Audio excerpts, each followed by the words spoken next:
you. All right, I'm pleased to present Christina Miller.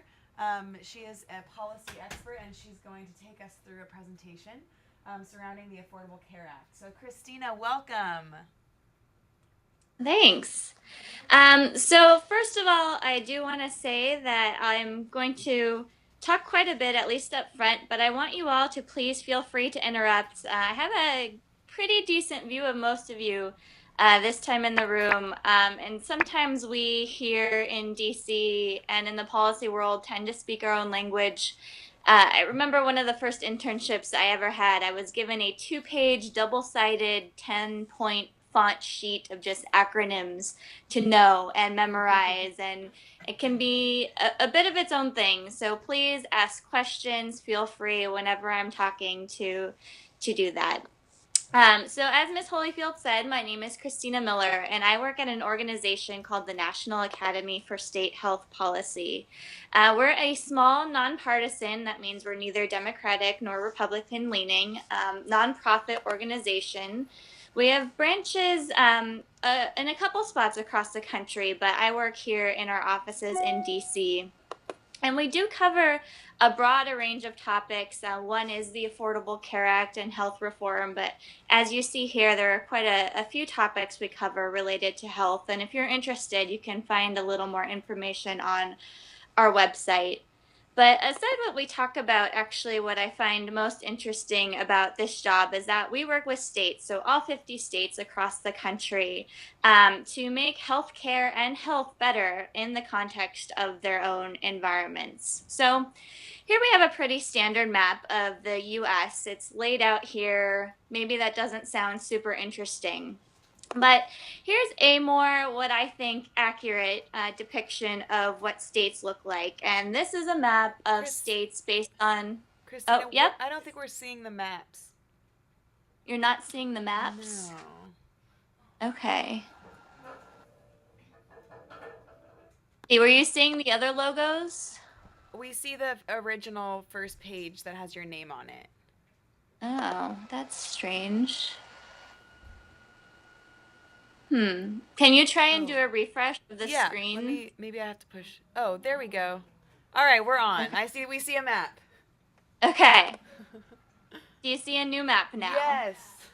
Okay, excellent.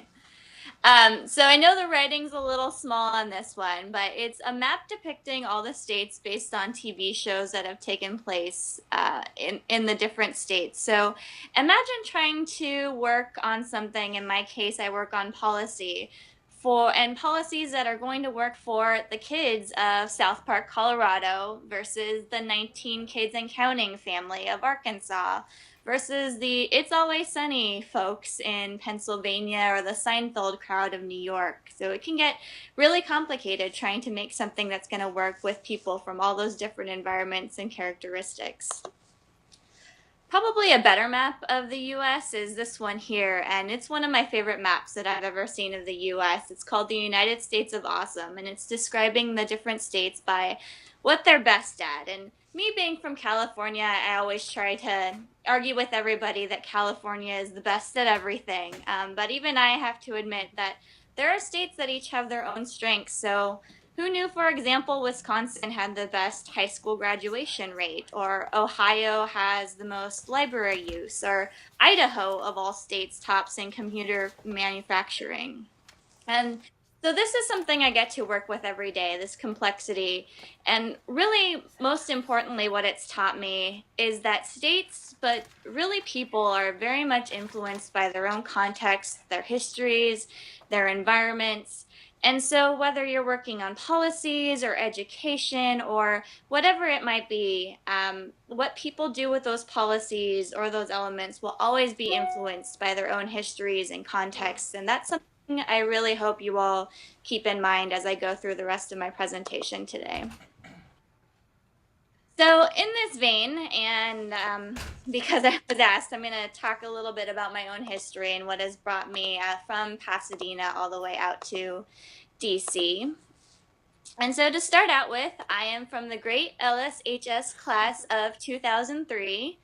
the class that has brought you some folks as Mr. Burr and Ms. Goujon and Mr. Hausman and Miss Ring, who you can see here in this picture.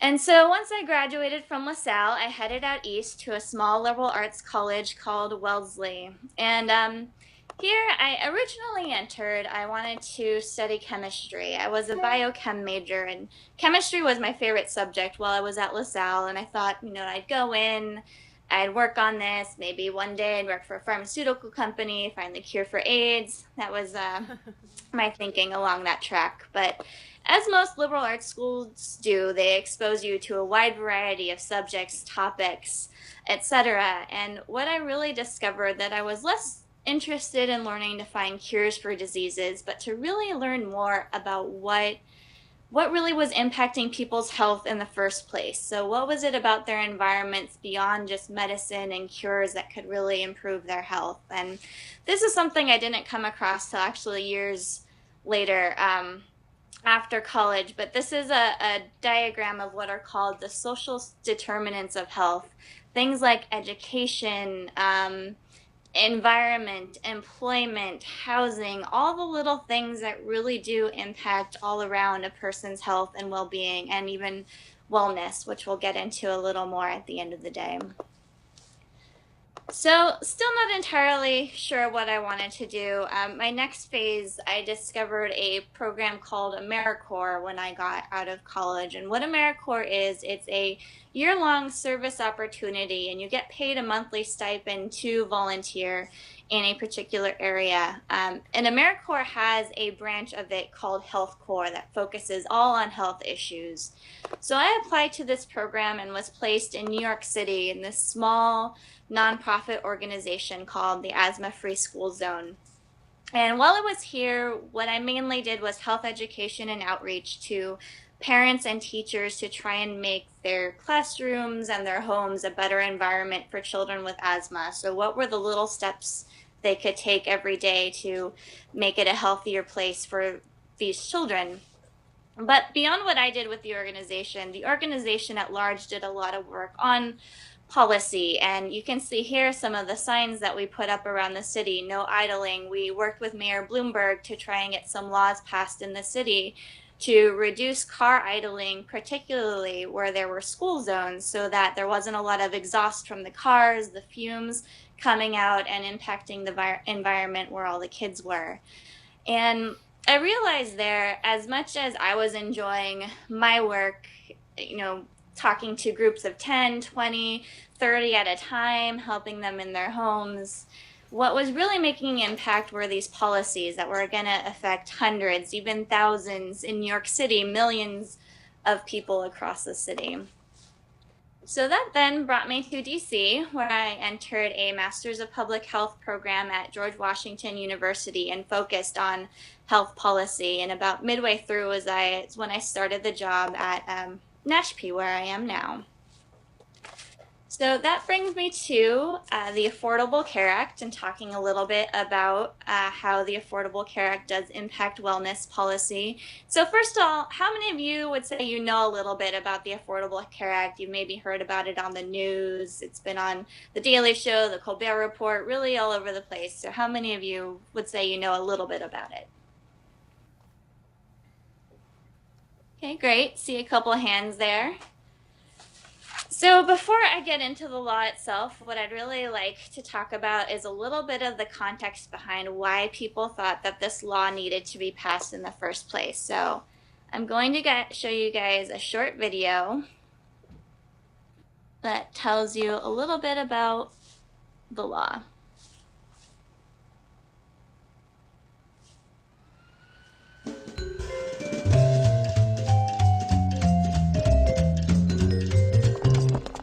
Let's face it, folks, the new healthcare reform law is complex. It runs about 1,000 pages, even in tiny print, so it's no surprise that very few Americans have actually read it.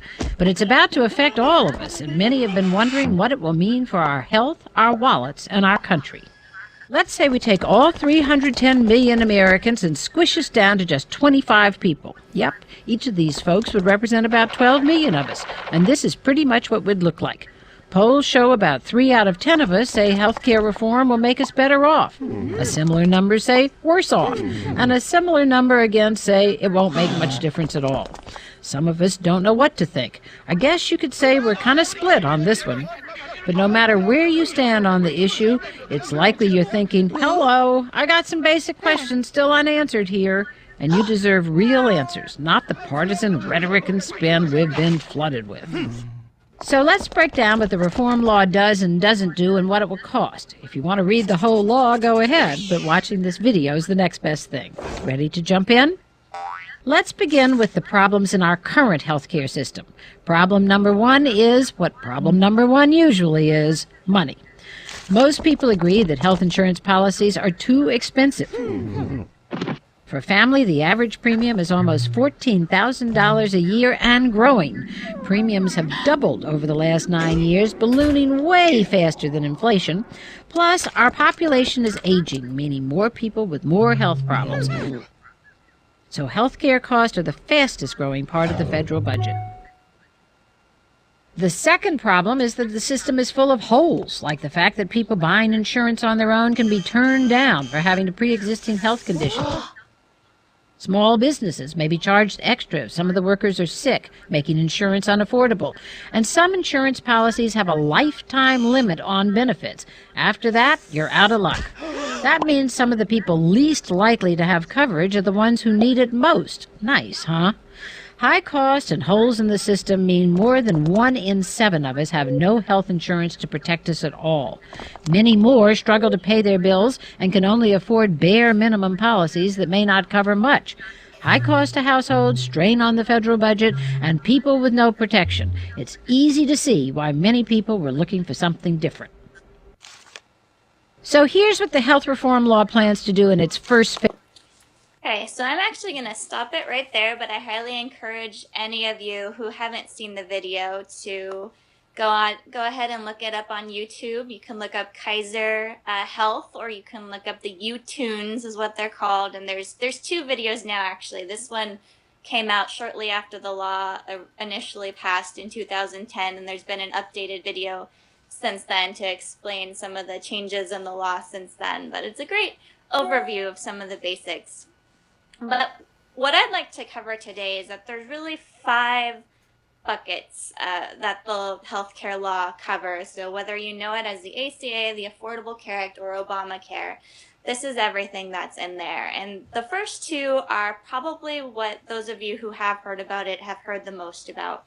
And it's the main components of the law, that the law aims to increase access to health insurance and to make changes to the health insurance industry so that that care that they're accessing is not only available, but it's affordable and really comprehensive. You're not getting care that it's just going to cover the bare minimum of care. What doesn't get as much attention are these next buckets that the law is covering. The first are modifications to the delivery system. So what are things that can be done to change from our current, what is called fee-for-service system, into a more efficient system? Now, does anyone know what I mean when I say fee-for-service system? No. No? Okay. So a fee-for-service system is what many of us experience when we go to the doctor's office right now. We go there, we get a specific service, we pay for it, and then that's it. But then maybe we have, let's say you're a diabetic, for example, and you go to your primary care doctor. Your primary care doctor gives you a prescription that you need for your insulin, and then you get a payment, you make a payment for that, for him seeing you and prescribing that insulin you need. But then maybe you go see a nutritionist to help you work on your diet, and then you pay your nutritionist a fee for giving you whatever services you want, or he or she ends up providing to you. And then maybe you end up having some issues with your feet. So you go and see a podiatrist, and you pay that podiatrist a service for checking out your foot, and then whatever prescription they give you, and then any follow-up services that they need to keep checking out your foot. So for every single thing, every single visit, every prescription, everything, you end up paying, you or your insurer are paying a fee. So that's a fee-for-service system. And some of the changes that the new law is trying to promote is to try and make those services a little more coordinated, trying to get your doctors to talk a little more regularly, so you're not seeing one person in this silo and another doctor in this silo, but to get them to coordinate, to talk, to get it so you're not paying for all these services, but maybe they're part of a package of services that you get and that insurers can agree to pay for in a bundle. So those are some of the changes we're talking about here. The next bucket are investments in healthcare infrastructure. And those are things from building new clinics and health centers, so there are places where people can go get care, to incentivizing more people to become doctors, and not just doctors, but primary care doctors, which is really what we need more of now. People who will give you some of those basic services like your checkups, things that everybody needs. And then the last piece is improved prevention and wellness, which I'm going to focus on a little more in depth in the next pieces of this presentation. So really there are 3 categories of what the Affordable Care Act does related to wellness. And the first is, let's cover it. Let's make sure that these services are covered in a way that people can get them at no or reduced costs. So there are several examples here of things insurers are now mandated to cover for free or for no out-of-pocket cost for anyone that goes to see the doctor. So if you go to see the doctor, you don't have to pay yourself for any of these services. Things like immunization vaccines or diet counseling or screenings to monitor your cholesterol or cancer or depression or diabetes. Things that are really basic preventive services that you think should be covered to help people along and make sure that they're not going to get some of these diseases along the way. And why is it important that this is happening in the law? Well, this is, and I'm sorry, I know this one is a little tough to read, this graph, but this was a study that was just released earlier this month, actually, so not too long ago. And if you can see it here in the first set of bar graphs, 37% of Americans are reporting that they have cost-related barriers to accessing the care they need. So they didn't get a prescription filled, or they didn't see a doctor for a follow-up appointment, or they didn't go and get a recommended service. So 37% of people are already not getting services that they know they need because they're worried about costs. So if people aren't even getting the care that they know they need, how can we expect them to get care that's going to be preventive or that they aren't even sure that they need without being able to be guaranteed that they can afford it? So the next big thing that the ACA does is that it tries to incentivize people to change their behaviors and to really change their care. So this isn't quite an example from here, but I thought it was a fun video, so let's show this as one example of incentives.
this is a brand new program that was just launched in Moscow as part of their rev up to the next Olympics. And if you couldn't tell from the video, I know it was difficult because the writing was in Russian, but if people do 30 squats, they get their metro trip for free, their ticket. So this is something new that the city is trying out, kind of fun. People can get up there, they do their squats, they get their exercise in, they get their ride for free. So it's kind of a win-win. A little bit of exercise, free ride, it works out.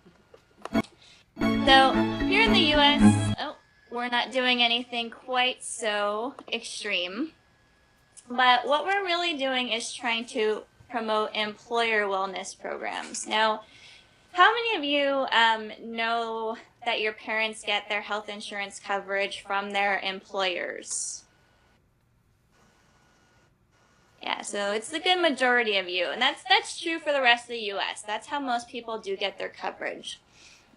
And so what the new law does is it tries to make it easier for employers when they're making their insurance contracts with insurers to do more, to experiment with how to promote wellness, so maybe providing financial incentives or discounts on insurance for people who are making healthier choices. And there's a couple ways that they can actually do this, which are outlined here, employer wellness or workplace wellness programs. So the first is action or education based. So who has a guess of what this means? An action or education based wellness program.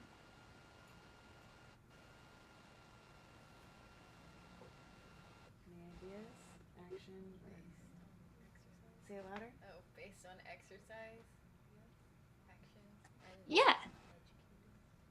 Yeah, so that can be one example of what someone does. So you're giving them incentives for performing different tasks. So maybe an action is they go and get a heart screening to make sure that their heart healthy, or education. Maybe they get an incentive to take a nutrition class to learn better about how they should be preparing foods and what they should be eating. Okay, the next one is outcomes-based. Any ideas of what an outcomes-based program would be?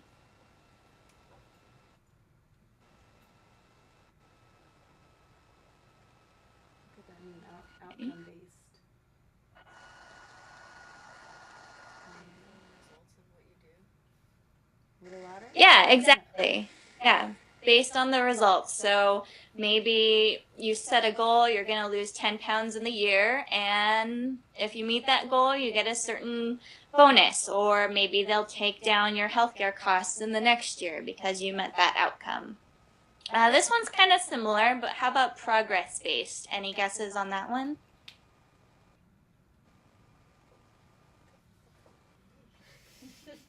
Anybody? Yeah, Aitana said improving your health, showing improvement. Right. So whereas the other one is you set a specific goal and you need to meet it. Progress-based is, okay, well, maybe you lost 2 pounds here, and the next quarter you lost another 2 pounds, and for every step along the way, you get some sort of incentive for doing little things over a long period of time. Okay, next we have something that would be categorized as everything but the kitchen sink. So any thoughts of what this could include?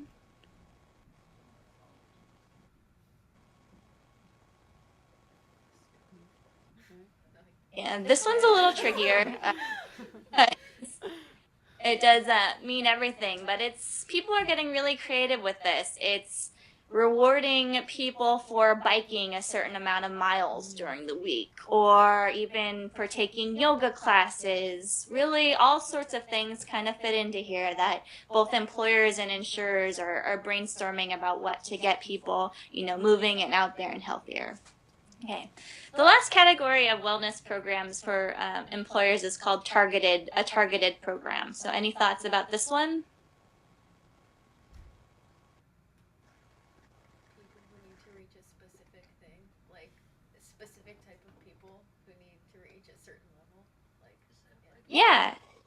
Yeah, so in this one, usually what happens is an insurer and employer get together and they really look at the employee population or pool, and they think, well, maybe the majority of our people are, a little on the hefty side. So let's do incentives that are really targeting trying to get people to slim down. Or maybe there's a lot of people that are showing up where they're having some certain dental issues. This seemed to happen a lot in people in that employer group. So let's give greater incentives for people who are going to get their dental checkups twice a year like they're supposed to.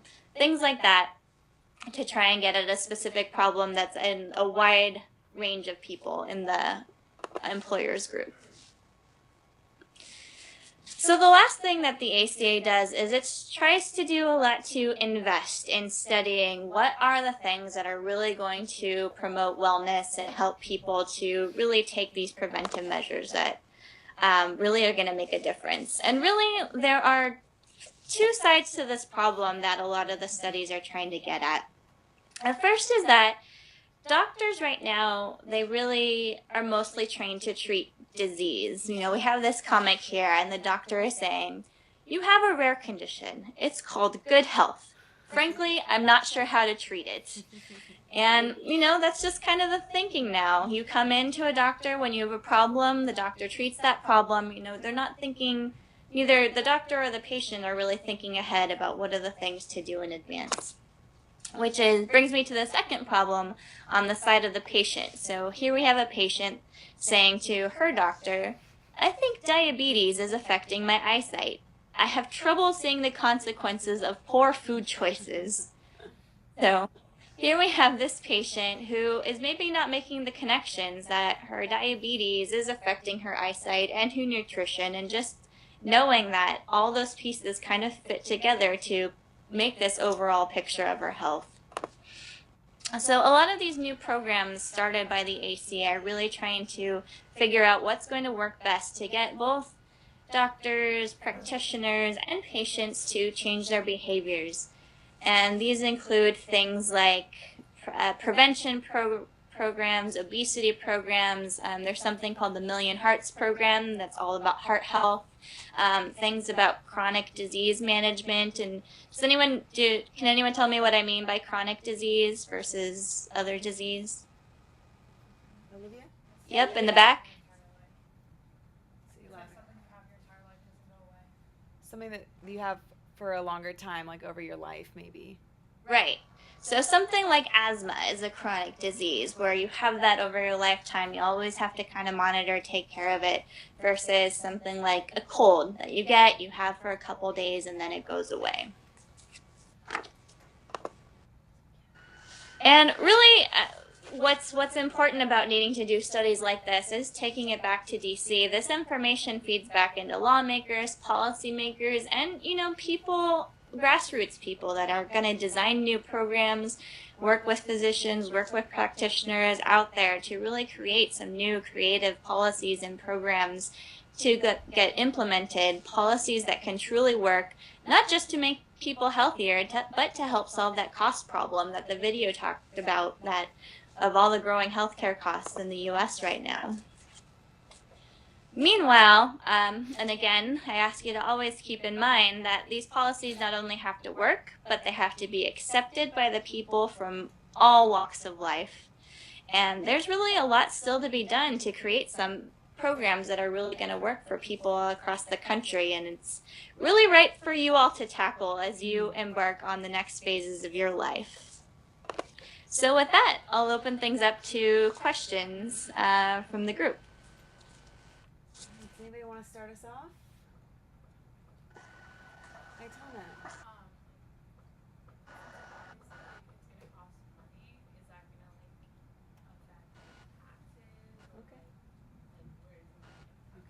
The question was, how is this, since it's going to cost money to install these policies, where is that going to come from? Tax money, or where is the money going to be coming from? So the programs that were started by the Affordable Care Act, yep, that's taxpayer money going into investing in these programs. But what the hoped for benefit of it is that you could also see from that Kaiser graph that the costs are growing, and those costs also are coming from taxpayer dollars that are having to pay into a lot of the supports for the healthcare system. So it's more seen as an investment in what are these programs, what's going to lower the cost, so that maybe it's taxpayer dollars going into it now, but it's taxpayer dollars going into figuring out how to change the system so that there's less taxpayer dollars going into it in the future. But yeah, these ACA programs, those are all taxpayer dollars, but there's a lot of private organizations doing work out there, a lot of insurers, big insurers themselves that are trying to invest some of their own dollars into these programs, some nonprofits, some schools doing some work around this. So there's a lot of different organizations trying to work on these topics. Thank you. Noel. So I've Yeah. heard that certain groups are trying to shut down this Affordable Care Act, and I want to know, like, what are the goals that the act has to reach in order to keep it implemented? I missed the second part of that. What are the goals? And then I missed I it. guess, like, what are the goals that they have to meet in order to keep it around? What do you think the So goals it- are? Okay, yeah. You heard it? Yeah. Okay. Yep. So it's not so much goals that the Affordable Care Act has to meet. The big arguments are with people and why people are trying to take down the law is that not everyone agrees that this was the right way to reform the healthcare system. So there was a lot of agreement that yes, there's a problem, there's rising costs, there's people falling through the system, but not everyone quite thought that this was the approach. Some people thought instead of doing things to provide more people access to insurance, that the law should have focused more on what are ways to make healthcare cheaper all around for people, and how do we change the incentives for doctors, which the Affordable Care Act does a little of, but really the main part, as I mentioned earlier, of the ACA is to promote access to insurance.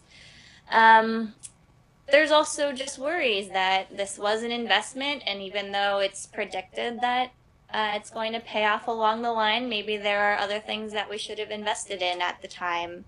Maybe more into education, maybe more into defense. It's always a balancing act here in DC, what's going to be the greatest priority of people. And so should we have done that, or the big argument behind needing to tackle this now is that costs are growing so quickly, and not just quickly here in the US, but compared to every other country, we're growing at an exponentially quicker rate. So it's becoming a problem, like a legitimate problem, that we're spending so much of our money, not just as taxpayers, but as individuals into the system without other changes being made. Did that kind of answer your question? Yes, thank you. Okay. So initially, everyone was told that it was an option to sign up for Obamacare and that you could keep your private insurance if you want. But now people are getting letters saying that they're not going to be able to renew their insurance policies within the next years. And I know that's kind of happening in the Los Angeles Unified School District because they're not sure if we're going to be able to continue the same insurance. And so, like, why is it that they told us at the beginning that we'd be able to keep our private insurance policies if now it's being flipped around?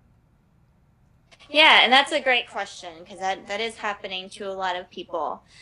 And so what happened was there was a clause in the Affordable Care Act, and what it said is any plan that was in place that already existed before the law passed, if nothing changed about that plan, then that insurance plan could be around forever, essentially. So that was the big part of the argument that Obama was and others were making back then, that they thought most insurers were going to take up this option that allowed them to offer the same plans that were always in place before the Affordable Care Act came to be.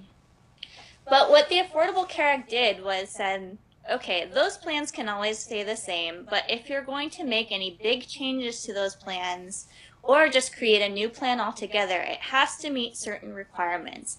It has to do things like include all of the benefits that I mentioned in the list that should be covered for people, for all people. It should cover things like dental care for kids, which wasn't a requirement of a lot of insurance plans before. It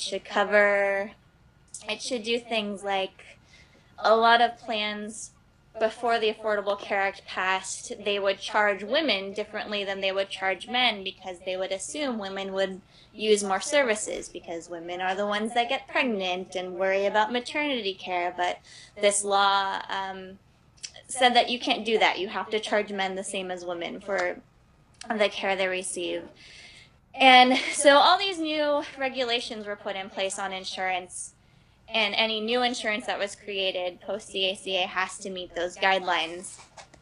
And instead of keeping a lot of those old policies around, a lot of the insurers thought, hey, these are good plans.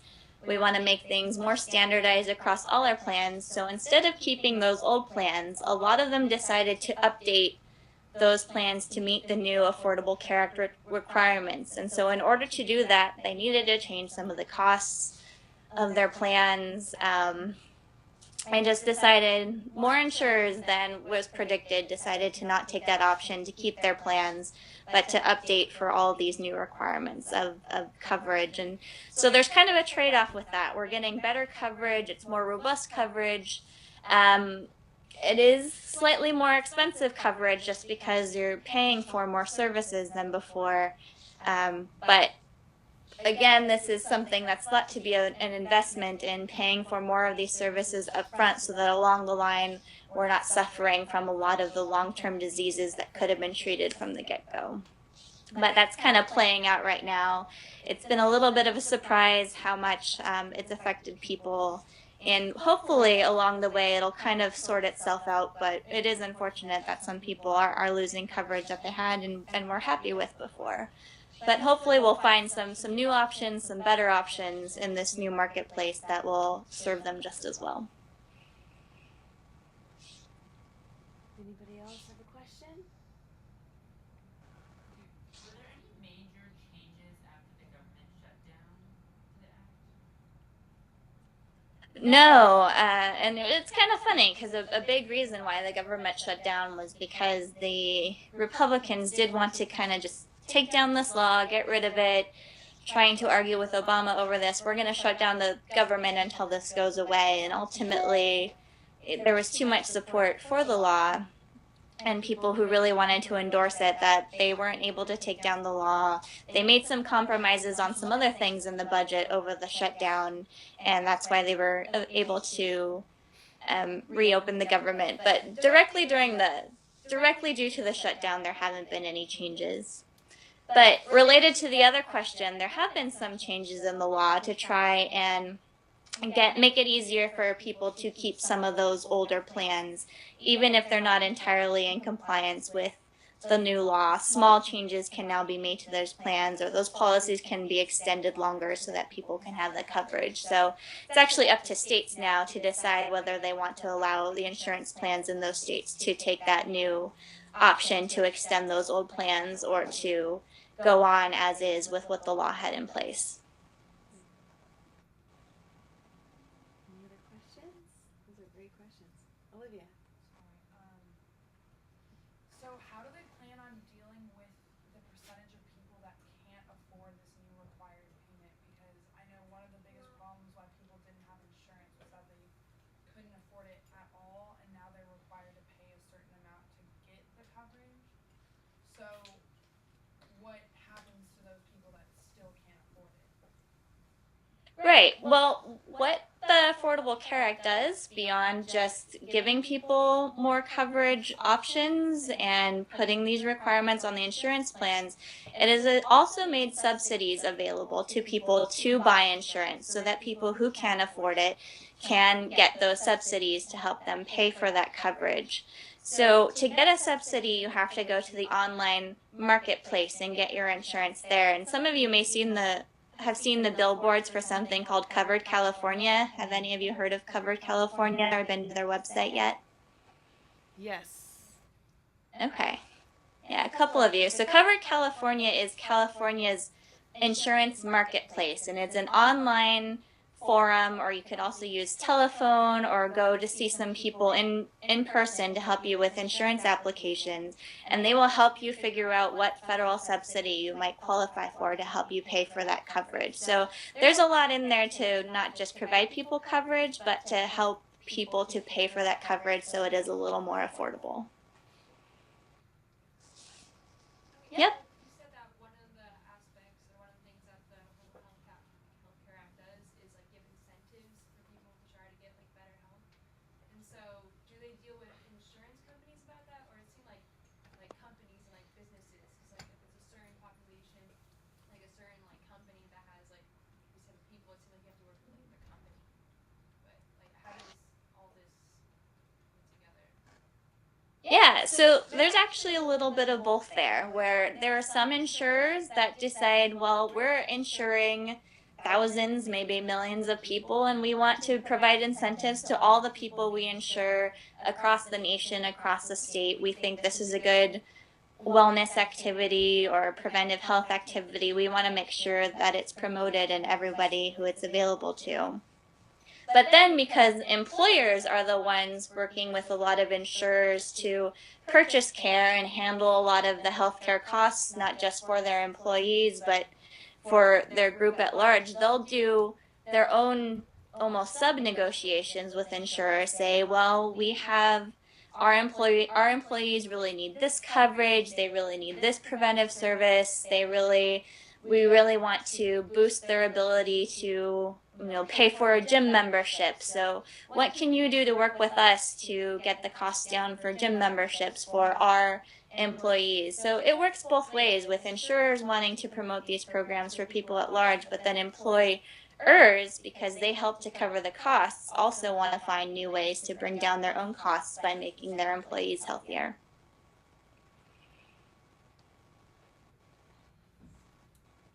Any other questions? Now, these are really great questions. I think that's all the questions. Christina, do you have time to discuss a little bit? These are all seniors in the class, and they're off to college next year. Do you have any advice or wisdom for them as they kind of make their decisions about college, and then even more so maybe about choosing majors, or any advice that you have? Right, and it's such an exciting time of your life. I remember it, though I remember a lot of stress in that time as well. So I relate. I'm not that much older than you guys. At least I'd like to think not. But really just to explore all the options you have out there. Whether you're planning on staying local or you're going to go far away, there's a lot of opportunities with different classes you can take, people you're going to meet, and to really take advantage of that as much as you can. Extracurriculars in your college. I had friends that they did bookbinding classes while they were in school.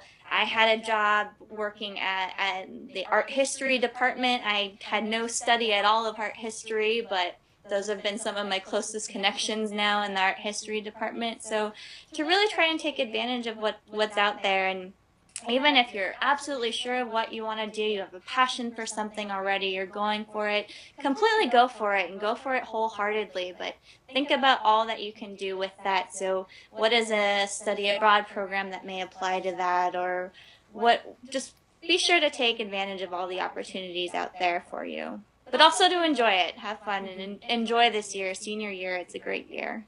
Awesome. Thank you. Anybody else have any last minute questions? All right, Christina, thank you so much for your time. We really appreciate it, and I know I feel more educated now. Thank you.